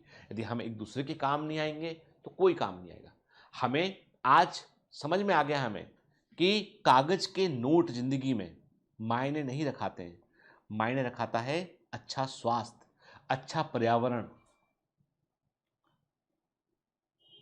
ये चीजों का बहुत मायना है बेटा, ठीक है? चल, है ना? तो अभी हम लौट के आते हैं वापस अपने टॉपिक पे। तो अभी हम क्या बात करते हैं कि पी वेव क्या रिप्रेजेंट करती है? पी वेव रिप्रेजेंट करती है इलेक्ट्रिकल एक्टिविटी को बताती है, हर वेव इलेक्ट्रिकल एक्टिविटी को बताती है। पी वेव बताती है कि it shows, it represent the electrical excitation और डीपोलेशन ऑफ द एट्रिया। ये बताती है कि एट्रियम के अंदर इलेक्ट्रिकल इंपल्स बन के आ चुका है। मतलब पी वेव रिस्पॉन्ड करती है कब? जब एट्रियम के अंदर इलेक्ट्रिकल एक्साइटेशन हो चुका होता है। याद रखिएगा बेटा, नॉर्मली जो मेम्ब्रेन होती है उसे हम पोलराइज कंडीशन में बोलते हैं। नॉर्मल मेम्ब्रेन जिसमें कोई इलेक्ट्रिकल एक्साइटेबिलिटी नहीं होती उसे पोलराइज बोलते हैं। जब उस पर एक एक्शन पोटेंशियल जनरेट होकर पहुंचता है तो मेम्ब्रेन की पोलरिटी बदल जाती है, मेम्ब्रेन जो है वो उसका पोलरिटी बदल जाता है, उसे हम डीपोलराइज मेम्ब्रेन कहते हैं, ठीक है? तो डीपोलराइजेशन या हम बोलेंगे इलेक्ट्रिकल एक्साइटेशन, इसके लिए हम डीपोलराइजेशन वर्ड भी यूज करते हैं। वहां पर हमको पी वेव हमको दिखाई पड़ती है, ठीक है? फिर ये दोनों एट्रियम के जो है वो कॉन्ट्रैक्शन को शो करती है। तो मतलब पी वेव का संबंध किससे? एट्रियम के कॉन्ट्रैक्शन से। क्यूआरएस कॉम्प्लेक्स का संबंध किससे होता है बेटा? वेंट्रिकल के कॉन्ट्रैक्शन होता है। अब पी वेव और क्यूआरएस कॉम्प्लेक्स के बीच में क्या होता है बेटा? हमने कहा कि देयर इज ए इंटरवल, हमने कहा पीआर इंटरवल होता है। वो इंटरवल वही है जब एसए नोड से इलेक्ट्रिकल इंपल्स एवी नोड तक पहुंच रहा होता है, तो वो जो टाइम गैप है ना, वही वो इंटरवल है, ठीक है? उसके बाद जब एवी नोड से आगे इलेक्ट्रिकल इंपल्स बढ़ा तो क्यूआरएस कॉम्प्लेक्स जनरेट हो गया, वेंट्रिकल के डीपोलेशन को शो करता है। देन इसके बाद जो मैंने कहा आपसे कॉन्ट्रैक्शन होगा यहाँ पे, क्यूवेब जो होता है वो बेसिकली क्यूआरएस कॉम्प्लेक्स होता है, वो शो करता है किसको? वो शो करता है वेंट्रिकुलर कॉन्ट्रैक्शन को, वो शो करता है बेटा, ठीक है? देन हम बात करते हैं किसकी? हम बात करेंगे फिर टी वेव की बात करते हैं। यहाँ पे टी वेव क्या रिप्रेजेंट करता है? टी वेव रिप्रेजेंट करता है वेंट्रिकल के डी के रीपोलराइजेशन को। मतलब वेंट्रिकल वापस से अपनी पुरानी स्टेट में आ गया है, वो रिलैक्स हो गया, उसको टी वेव रिप्रेजेंट करता है। आप बोलोगे सर एट्रिया भी तो रिलैक्स करता है, आप बोलोगे सर एट्रियम भी तो डायस्टोल में जाता है, उसका वेव कौन सा है? एक्चुअली बेटा एट्रियम डायस्टोल में जाता है, उसका जो वेव है वो नहीं होता है। क्यों नहीं होता है? क्योंकि जब एट्रिया डायस्टोल में गया उस समय वेंट्रिकल सिस्टोल में गया, और वेंट्रिकल बड़ा होता है और उसमें काफी बड़ा मस्कुलेचर होता है, तो उसने सुपर इंपोज कर दिया, दबा दिया, इसलिए वो वेव आपको अलग से दिखाई नहीं पड़ा। यानी एट्रियल डायस्टोल का वेव कोई अलग से नहीं दिखाई पड़ता है, क्योंकि वेंट्रिकल सिस्टोल का जो वेव होता है वो उसे सुपरसीड कर लेता है, उसके ऊपर भारी पड़ जाता है। ठीक है, तो टी वेव जो होता है वो एक एंड सिस्टोल के एंड को बतलाता है। तो पी वेव ने शो किया एट्रियल कॉन्ट्रैक्शन को, क्यूआरएस ने शो किया वेंट्रिकल कॉन्ट्रैक्शन को के, और टी वेव ने वेंट्रिकल के रिलैक्सेशन को, या हम रीपोलराइजेशन की बात करें उसको, वो एंड ऑफ सिस्टोल को उसने इसको शो किया कि वेंट्रिकल रीपोलराइज करा है। तो एट्रियल डीपोलराइजेशन को शो करता है पी वेव। ठीक है, वेंट्रिकुलर डीपोलराइजेशन को शो करता है क्यूआरएस कॉम्प्लेक्स, और वेंट्रिकुलर रीपोलराइजेशन को शो करता है टी वेव। याद रखना, भूलना नहीं। ठीक है, ठीक। अब हम यदि क्यूआरएस कॉम्प्लेक्स का नंबर काउंट कर लें तो उससे हम पता लगा सकते हैं कि व्यक्ति की हार्ट बीट 1 मिनट में कितनी है। ठीक है ना, ऑब्वियसली बाय। अब देखो, एक क्यूआरएस कॉम्प्लेक्स एक कार्डियक साइकिल को रिप्रेजेंट करता है, तो 1 मिनट में कितने क्यूआरएस कॉम्प्लेक्स दिखाई पड़ रहे हैं वो बतलाता है कि कितने जो है वो आपका जो है कितने आपके जो है वो हार्ट बीट आपकी कितनी रही होगी। ठीक है ना, bye counting the number of QRS complex that occurs in a given time period one can determine the heart beat rate of an individual. Since ECG obtained from different individual have roughly the same shape of given lead configuration, any deviation simple shape में कोई भी deviation दिखाई पड़ेगा तो वो बीमारी का सूचक होगा, वो इंडिकेट करेगा कि हार्ट में कहां प्रॉब्लम है। यदि क्यूआरएस, मैंने कहा ना आपसे कि क्यूआरएस कॉम्प्लेक्स हमको पता है कि there is a fix pattern, कि हमने पता है कि एक जो है वो ईसीजी का एक फिक्स पैटर्न होता है, और इसमें कोई भी वेरिएशन दिखाई पड़ेगा तो वो क्या शो करेगा? वो शो करेगा कि हार्ट में कोई इश्यू है, प्रॉब्लम है। ठीक है, then come to the point, double circulation की बात करते हैं बेटा। अब डबल सर्कुलेशन बोले तो क्या मतलब इसका? मतलब ये मैंने कहा ना आपसे बेटा कि राइट वेंट्रिकल ब्लड को पंप करता है कहां पर? पल्मोनरी आर्टरी में। पल्मोनरी आर्टरी से ब्लड जाता है लंग्स में, लंग्स से आता है वो कहां पर? लेफ्ट ऑरिकल में आता है। ठीक है, थ्रू द पल्मोनरी वेन। तो ये जो ब्लड साइकिल हो गया ये lungs to the lungs and from the lungs है, तो पल्मोनरी सर्कुलेशन हो गया। फिर लेफ्ट वेंट्रिकल ब्लड को पंप करता है टू दी बॉडी, बॉडी से इकट्ठा होकर आता है राइट ऑरिकल में आता है। इसका मतलब लेफ्ट वेंट्रिकल से बॉडी एंड बॉडी से राइट एट्रियम। तो ये क्या हो गया? सिस्टमिक सर्कुलेशन हो गया ये। ठीक है, याद रखना है। The blood pump from the right ventricle वो पल्मोनरी आर्टरी में एंटर करता है, और लेफ्ट वेंट्रिकल ब्लड एरोटा में एंटर करता है, और यहां से जो डीऑक्सीजन ब्लड, जो ऑक्सीजन रहित ब्लड जो होता है वो पल्मोनरी आर्टरी में पहुंचता है, वो लंग्स तक जाता है, लंग्स में इसमें ऑक्सीजन मिलती है, और पल्मोनरी वीन से जो है ये लेफ्ट एट्रियम तक पहुंचता है। इसे पल्मोनरी सर्कुलेशन कहते हैं। ठीक है, याद रखिए कि जो वो आर्टरी, जिस आर्टरी में डीऑक्सीजनेटेड ब्लड होता है वो है पल्मोनरी आर्टरी होती है, और जिस वीन में ऑक्सीजनेटेड ब्लड होता है वो पल्मोनरी वीन होती है। ठीक है, फिर जो ऑक्सीजन ब्लड जो है वो कहां है? वो एरोटा, वो जो है वो जब लेफ्ट वेंट्रिकल जो है वो ब्लड को पंप करता है तो क्या होता है? जब लेफ्ट वेंट्रिकल ब्लड पंप करेगा तो ऑक्सीजन ब्लड जो होता है वो एरोटा में एंटर करेगा, एरोटा से आर्टरी में जाएगा, आर्टरी से आर्टरियोल में, कैपिलरी में जाएगा, और पूरी बॉडी तक पहुंचेगा। ठीक है, ये होता है सिस्टमिक सर्कुलेशन होता है। लौट के कहां आएगा? लौट के वीना के वजह से लौट के वो राइट ऑरिकल में आएगा। ये सिस्टमिक सर्कुलेशन होता है। ठीक है, क्लियर? सिस्टमिक सर्कुलेशन बड़ा इंपॉर्टेंट होता है क्योंकि ये पूरी बॉडी को न्यूट्रिएंट, ऑक्सीजन, एसेंशियल सब्सटेंस जो है वो प्रोवाइड करता है, और वेस्टेज जो है CO2 और अदर हार्मफुल सब्सटेंस को वो लेके आता है। ठीक है, तो हम कहते हैं कि हमारे इसके अलावा क्या होता है बेटा कि एक यूनिक टाइप का वेस्कुलर कनेक्शन देखने मिलता है डाइजेस्टिव ट्रैक्ट और जो है लीवर के बीच में, हेपेटिक पोर्टल सिस्टम कहते हैं। लीवर जो है जांच अधिकारी के समान काम करता है कि आपने जो कुछ भी खाया है वो सब जो है वो डाइजेस्ट होने के बाद, एब्जॉर्ब होने के बाद, वो जो है इंटेस्टाइन की सभी वीन्स से इकट्ठी होकर वो लीवर तक पहुंचती है ना, लीवर तक पहुंचती है, और लीवर और जो ब्लड आया है उसको चेक करता है। इसे हेपेटिक पोर्टल सिस्टम कहते हैं, हम इसे हेपेटिक पोर्टल सिस्टम कहते हैं। ठीक है ना? तो क्या लिखा है यहाँ पे? A unique vascular connection exist between digestive tract and the liver is called the hepatic portal system. The hepatic portal vein जो होती है वो ब्लड को लेके आती है, कहां जो इंटेस्टाइन से ब्लड को लेके आती है, और कहां सप्लाई करती है उसे जो है वो कहां लेती है? उसे लीवर तक वो लेके आती है। क्या लिखा है? The hepatic portal vein carries blood from intestine to the liver. Intestine से liver तक लेके आती है ब्लड को hepatic portal vein, और इसको जो है before it deliver to the systemic circulation, सीधा ब्लड को सिस्टमिक सर्कुलेशन में नहीं डाला जाता है। पहले जो है वो इंटेस्टाइन से ब्लड आता है लीवर के पास, फिर जो है लीवर उसे चेक करने के बाद आगे फॉरवर्ड करता है। ए स्मॉल अब इसी प्रकार हार्ट के अंदर जो ब्लड सप्लाई करने वाली आर्टरी होती है वो coronary system of blood vessel होती है। कोरोनरी आर्टरी जो है वो हार्ट को ब्लड सप्लाई करती है, कार्डियक मस्कुलेचर को ब्लड सप्लाई करती है। जो हार्ट अटैक होता है वो कोरोनरी आर्टरी के अंदर ही ब्लॉकेज आने पर हार्ट अटैक होता है।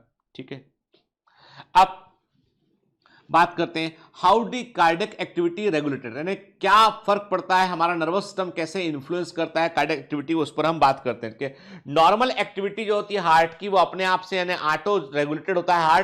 हार्ट में ऑटो एक्साइटेबिलिटी का फीचर होता है, नोडल टिश्यू खुद से इलेक्ट्रिकल इंपल्स को जनरेट करते हैं, मतलब हार्ट को चालू करने के लिए बंद करने के लिए बाहर से कोई इंफॉर्मेशन नहीं देना पड़ता है, क्योंकि हमारा हार्ट जो है वो नोडल टिश्यू की हेल्प लेता है अपनी ऑटो एक्साइटेबिलिटी के लिए, और नोडल टिश्यू जो होता है वो एक मसल होता है, एक मस्कुलर टिश्यू होता है, तो इसलिए इसे क्या बोलते हैं, हार्ट को बोलते हैं मायोजेनिक, हार्ट को बोलते हैं मायोजेनिक, हार्ट इज मायोजेनिक, क्या हमारा हार्ट होता है मायोजेनिक होता है, ठीक है। एक special neural centre medulla oblongata में एक स्पेशल न्यूरल सेंटर होता है जो हमारे कार्डियक फंक्शंस को ऑटोनॉमिक नर्वस सिस्टम के थ्रू वो रेगुलेट करता है, उसे जो है मॉडरेट करता है, मतलब कम या ज्यादा कर सकता है। न्यूरल सिग्नल जो आते हैं वो सिंपैथेटिक नर्व के थ्रू आते हैं, ऑटोनॉमिक नर्वस सिस्टम का भाग होती है सिंपैथेटिक नर्व, उससे आते हैं, ये हार्ट बीट को अफेक्ट कर सकते हैं। जब कभी हम घबरा जाते हैं, कोई चीज को देख के डर गए हम, तो एकदम से हमारी हार्ट बीट बढ़ जाती है, ठीक। तो ये क्या होता है, ये हमारा जो ऑटोनॉमिक नर्वस सिस्टम है ना वो हमारे ऊपर असर करता है। हमारा ब्रेन जो है, ब्रेन के अकॉर्डिंग हम जो हमारी बॉडी को कैसे, जब डर होता है, फियर होता है, फाइट होता है, तो अचानक से हार्ट बीट बढ़ जाती है, कभी गुस्सा तेज आता है तो भी हार्ट बीट बढ़ जाती है के, और कभी किसी को कुछ बोलना हो जो कई दिनों से सालों से नहीं बोला गया हो और सच हो तो भी हार्ट बीट बढ़ जाती है, ठीक है। निजी व्यक्तिगत अनुभव शेयर करते हुए, और बस इसका कोई मतलब नहीं है, इसका आगा और पीछा कुछ नहीं है, इसका समझ गए ना, इसके ना आगे कोई कहानी है ना पीछे कोई कहानी है, बस ये इतना ही वक्तव्य है कि हमारी हार्ट बीट जो है ब्रेन से बढ़ घट सकती है वो, लेकिन हमारे सोचने से नहीं होता है, वो हमारी बॉडी को क्या चाहिए रिस्पॉन्ड उसके अकॉर्डिंग होता है। ये ऑटोनॉमिक नर्वस सिस्टम का इसलिए हिस्सा कहा जाता है कि ये कार्डियक आउटपुट को अफेक्ट कर सकता है, ठीक है। अरे यार अब देखो ऐसा है ना कि कई तो गाने भी तो हैं ऐसे के, ठीक है, वो आप देखो दिल वाले गाने के, दिल की धड़कन, ठीक है ना, मतलब मैं एक जमाना था मैंने देखता था कि अभी तो पता नहीं, अभी के गाने तो याद भी नहीं रहते हैं, ठीक है। वो मुझे अच्छे ध्यान है कि जो है नजरें मिली दिल धड़का लव यू राजा, एक राजा मूवी थी उसका गाना है, माधुरी दीक्षित थी उसमें ना, और अनिल कपूर का ब्रदर था, ठीक, उसमें वो एक, अरे यार हमारे जमाने में अभी भी हमारा ही जमाना चल रहा है, तुम्हें क्या लगता है तुम्हारा जमाना चल रहा है, तुम्हारा भी चल रहा है, हमारा चल रहा है, पैरेलल चल रहा है, ठीक है। तो कहने का मतलब ये कि एक जमाना था कि जो है वो दिल के ऊपर, हार्ट के ऊपर बहुत फिल्में बनी, ठीक है। मतलब वो हार्ट को ऐसे कि देख के कि जो है वो, मतलब दिल, आपने समझ गए ना बात को, कि तब दिल का आदमी बहुत बेजा इस्तेमाल किया हुआ है, मतलब जबकि वो सिर्फ ब्लड पंपिंग करने का ऑर्गन है, उससे का सोच समझने से कोई फर्क नहीं पड़ता। सोचते आप दिमाग से ही है, नाम बेचारे दिल का लगा देते हैं, ठीक है, सोचते दिमाग से नाम लगा देते हैं इस भोले भाले दिल का, ठीक है। जो अपना काम कर रहा है मायोजेनिक, उसे कोई मतलब नहीं कि तुम्हें क्या करना है क्या नहीं करना, वो अपना लगे मेरा नाम क्यों बदनाम करते हो। जब भी तुम्हें कुछ कहना होता है, कुछ बताना होता है, तो तुम इमोजी में मेरे ही इस्तेमाल कर लेते हो, ये बना दिया इमोजी, भाई मेरे पीछे क्यों पड़े हो, ठीक है। मतलब यदि हार्ड बोल सकता होता तो वो यही बोलता है कि यार तुम लोग बड़ा गड़बड़ा, थोड़ा बहुत भी साइंस नहीं पढ़ते, हर जगह पे दिल, सर मैं दिल से प्रॉमिस करता हूं, अरे दिमाग से प्रॉमिस कर भाई कि एग्जाम निकालेगा, दिमाग से प्रॉमिस कर, दिल से प्रॉमिस क्यों करता है। कई लोग बोलते हैं सर मैं दिल से बायोमेंटर से जुड़ा हुआ हूं, अरे दिमाग से जुड़ो बायोमेंटर से, भाई दिल से जुड़ने का, दिल तो तुम्हारा पंप है, उसका क्या करेंगे हम, समझ गए बात को, ठीक है। तो एक काम करते हैं, हम सुधार की शुरुआत करते हैं ऐसे ही हम, ठीक है। चलिए, तो अभी मैंने क्या कहा आपसे कि हमारा हार्ट जो है वो मायोजेनिक होता है, ऑटोनॉमिक नर्वस सिस्टम का फर्क पड़ता है उसमें, बेटा सिंपैथेटिक नर्व इंपल्स जो है हार्ट रेट को वो बढ़ा सकती है, ठीक है, क्लियर। फिर हमारी जो पैरासिम्पैथेटिक न्यूरल सिग्नल होते हैं, ये भी ऑटोनॉमिक नर्वस सिस्टम का ही भाग होता है, ये हार्ट बीट को जो है वो कम कर सकता है, कंडक्ट जो है एक्शन पोटेंशियल को, स्पीड ऑफ एक्शन पोटेंशियल पर भी फर्क डाल सकता है, मतलब हमारा कार्डियक आउटपुट जो है वो ऑटोनॉमिक नर्वस सिस्टम से अफेक्ट वो हो सकता है, ठीक है।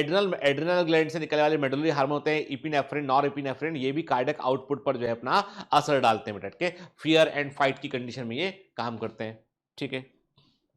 फिर बात करते हैं disorders of the circulatory system की, हम बात करते हैं क्या क्या होता है। नंबर 1, हमारा नॉर्मल ब्लड प्रेशर कितना होता है बेटा 120/80 के। अब आप बोलोगे सर मेरा 122 आया मशीन से किया मैंने, मेरा 120 118 आ गया तो क्या मैं बीमार हूं? नहीं बेटा, ऐसा नहीं होता है। ये तो किताबों में लिखा होता है। नॉर्मल बीपी जो है उसका अपना एक रेंज होता है, ठीक है ना। तो अभी मैंने क्या कहा आपसे, हाइपरटेंशन का मतलब होता है कि जो ब्लड प्रेशर नॉर्मल से अधिक हो। नॉर्मल ब्लड प्रेशर 120/80 होता है। यदि आप किसी व्यक्ति का ब्लड प्रेशर जो है वो इससे अधिक होता है तो उसको हम हाइपरटेंशन की कैटेगरी में डाल ले सकते हैं हम। उसके भी लेकिन पैरामीटर होते हैं बेटा, याद रखना। 120 सिस्टोलिक ब्लड प्रेशर होता है, जब हार्ट ब्लड को पंप करता है तो उस समय क्या प्रेशर उसको नोट करता है। और 80 जो होता है, जो नीचे वाला होता है, वो डायस्टोलिक ब्लड प्रेशर होता है, ठीक है। तो 120/80 मतलब सिस्टोलिक ब्लड प्रेशर 120 है, और 80 क्या है, वो डायस्टोलिक ब्लड प्रेशर होता है, ठीक है ना। जब हम किसी व्यक्ति को बोलते हैं कि उसे हाइपरटेंशन है, अति तनाव या हाइपरटेंशन है या नहीं है, तो उसका मतलब होता है कि उसका ब्लड प्रेशर जो है वो 140/90 के, यानी 140/90 मतलब 140 से ऊपर होना चाहिए उसका ब्लड प्रेशर और 90 के ऊपर होना चाहिए। तो उसे हम लेवल कर सकते हैं कि उसको हाइपरटेंशन है। हाइपरटेंशन जो होता है वो हार्ट डिजीज के लिए उससे हृदय की बीमारियां होती है, और उससे ब्रेन और किडनी पर जो है वो असर पड़ता है, वाइटल ऑर्गन पर असर पड़ता है। इसलिए ब्लड प्रेशर के लिए आप बिल्कुल भी जो है जो जो व्यक्ति नाक के दोनों छेद को नाक का सिलेंडर बोलता हो उस पर यकीन ना करें। आप इस पर यकीन करें कि हाइपरटेंशन के लिए आयुर्वेदिक डॉक्टर, मैं कह रहा हूं कि आयुर्वेदिक डॉक्टरों के पास भी मेडिसिन होती है। They also know the medicine, and BAMS वाले डॉक्टर भी जानते हैं कि उनको कौन सी सही दवा इस्तेमाल करना है जो है ब्लड प्रेशर को कंट्रोल करने के लिए। होम्योपैथी वाले डॉक्टर्स के पास भी मेडिसिन होती है, लेकिन बाबाओं के पास ये मेडिसिन नहीं होती, इसलिए उनके फेर में ना आए, ठीक है। आपको जब भी कभी सलाह लेना हो ना, तो आपको क्लियर कर दूं मैं कि जो बाबा रामदेव और ऐसे जो जितने बाबा है ना, ये सब योग के लिए ट्रेंड है, लेकिन ये डॉक्टर नहीं है। तो आपको यदि आयुर्वेदिक दवाएं को आपको लगता है कि आयुर्वेदिक मेडिसिन लेनी है, तो प्लीज BAMS डॉक्टर, जो क्वालिफाइड डॉक्टर है, उसके पास जाइए। BHMS डॉक्टर है, होम्योपैथिक मेडिसिन लेनी है तो गूगल करके मत देखिए, उसके लिए आप प्रॉपर BHMS डॉक्टर के पास जाइए, ठीक है। एलोपैथिक डॉक्टर जो MBBS वाले होते हैं, MD वाले होते हैं, उनके पास जाइए और उनसे ब्लड प्रेशर की सही मेडिसिन लिए। हर पैथी में ब्लड प्रेशर की दवा अवेलेबल है, लेकिन प्लीज बाबाओं के फेर में मत पड़िए, ठीक, क्योंकि वो सेहत का मामला। अब आप बोलोगे सर आपको बड़ी गुस्सा है बाबा रामदेव से, क्यों कर रहे हो?